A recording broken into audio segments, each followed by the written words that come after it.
नमस्ते, मैं रवीश पांडे। हमारे साथ हैं उत्तर प्रदेश खेत मजदूर यूनियन जिला अध्यक्ष देवरिया श्री श्यामदेव यादव जी। आज मैं श्यामदेव जी यादव जी के साथ बैठा हूं और आप धर्म पे कुछ अपनी बात रखेंगे।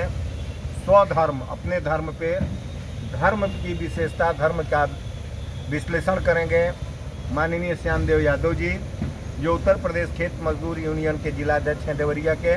तो माननीय श्यामदेव यादव जी, धर्म क्या है, धर्म को परिभाषित करते हुए स्वधर्म को विश्लेषित करें आप। स्वधर्मे निधनम श्रेय पर धर्मो भयावह। अच्छी प्रकार आचरण में लाए, दूसरे के धर्म से गुण रहित अपना धर्म अधिक हो, क्योंकि अपने धर्म में मर जाना भी कल्याणकारी होता है, जबकि दूसरे का धर्म भय देने वाला। तो यहाँ धर्म से तात्पर्य है व्यक्ति में निहित उसका नैसर्गिक गुण, उसका स्वभाव, उसकी प्रतिभा और उसकी स्वयं की क्षमता आदि। इसी प्रकार भौतिक पदार्थों की भी सार्थकता बीज रूप में उस पदार्थ में निहित गुणों से। यदि पदार्थ अपना गुण धर्म छोड़ दे तो सारी सृष्टि रचना ही विकृत हो जाए। अग्नि का गुण है ताप, जल का गुण है शीतलता, आग शीतलता देने लगे और जल उष्णवत तो प्रकृति का स्वरूप ही लग जाए। इसी प्रकार औषध द्रव्यों का अपना अपना गुण धर्म होता है और यही गुण उस पदार्थ की उपयोगिता और प्रामाणिकता होती है। रामचरितमानस में गोस्वामी तुलसीदास जी ने कहा है कि सुधा सराही अमरता गरल सराही, यानी अमृत की सार्थकता उसकी अमरता के गुण में है। इसी प्रकार विष की उपयोगिता भी उसके विषमता में है।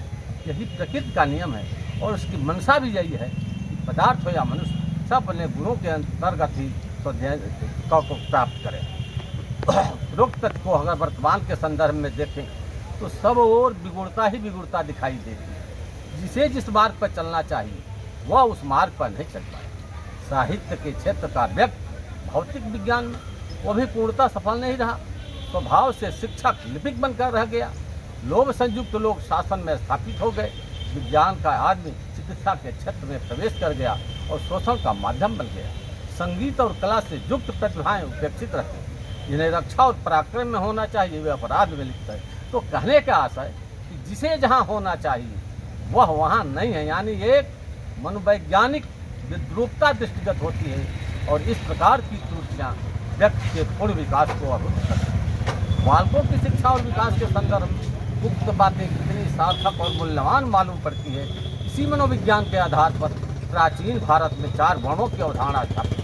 ज्ञान बुद्धि के श्रेष्ठ विकास और ज्ञानान्मुख व्यक्ति को ब्राह्मण, रक्षा साहस और पराक्रम के आधार पर क्षत्रिय, उत्पादन संग्रह और समुचित वितरण के तौर पर वैश्य और तीनों के सहयोग के लिए शूद्र। इन 4 वर्णों की अवधारणा स्थापित हुई थी, लेकिन यह व्यवस्था स्वधर्म पर, जिसके अंदर जो अंतर्निहित गुण था, जो स्वधर्म था, उसी के अनुसार वर्णाश्रम धर्म की अवधारणा परिपुष्ट थी। लेकिन कालक्रम से और जन्म न होने से सब कुछ विकृत हो गया।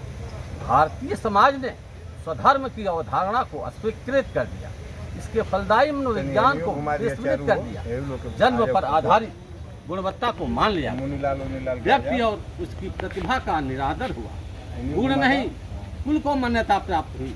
तो इतिहास गवाह है कि भारत इस धरती का इतना विशाल देश, वेदों का ज्ञाता, विश्व को ज्ञान का प्रकाश देने वाला, सूर्य तक को निगलने वाला, आचमने में समुद्र को पीने वाला, 3 कदमों से पूरी पृथ्वी को नापने वाला, तर्जनी अंगुली पर गोवर्धन को धारण करने वाला यह देश भारत स्वयं अज्ञान और निरक्षरता के अंधकार में डूब गया। वीर प्रसव भारत भूमि दुर्बल कायर और मूर्छाग्रस्त हो गई। विदेशी हमलों से सदियों तक यह देश बार बार आक्रांत होता रहा। इतना विशाल देश छोटी छोटी शक्तियों से पददलित होता रहा। अंत में पूर्णतः गुलाम हो गया।